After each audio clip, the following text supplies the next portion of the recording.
a number of years ago in my work life, I felt like I had the reverse golden touch. Everything I touched totally disintegrated into a pile of worthlessness. And as much as I would like to imagine I maintained my cool during this time, I actually looked a little bit more like this. I was freaking out in a house with a mouse in a box with a fox in the rain on a train on a boat with a goat in a tree. I just could not let it be.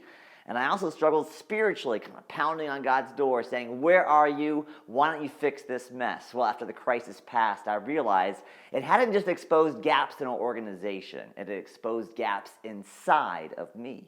And I needed to shore up those gaps, or else all the Dr. Seuss in the world wasn't going to help me manage the next crisis situation. Welcome to Sunday's Best 3 Minutes, where we're not cooking up green eggs and ham, but we are taking one big idea from Sunday's message and bringing it to you in a portable package.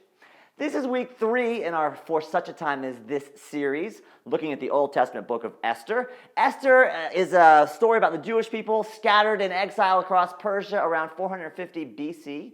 In Esther chapter 3, we get a story of a man named Mordecai, who's a Jew, who refuses to bow down to a royal official named Haman. Haman gets so irate, he talks the king into writing a law to kill all the Jews across the entire Persian Empire. This is the crisis event in the book of Esther, and what happens next changes all of history. But first, we want to talk a little bit about how we respond to crisis situations.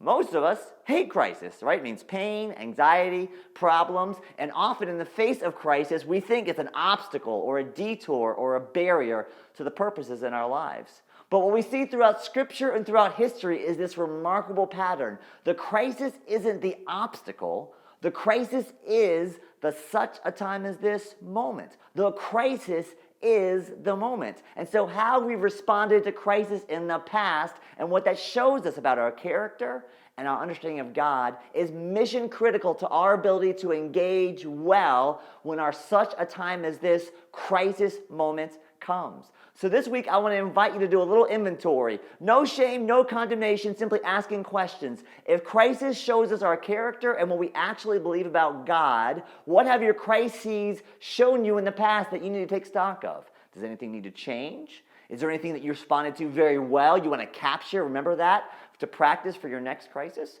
What might you need to do today to pre-decide to be prepared for your next crisis situation at whatever level it might occur, so that if your next crisis moment is one of your such a time as this moments, you might be ready, even if it involves green eggs and ham. Thanks so much for joining us this week on Sunday's Best 3 Minutes.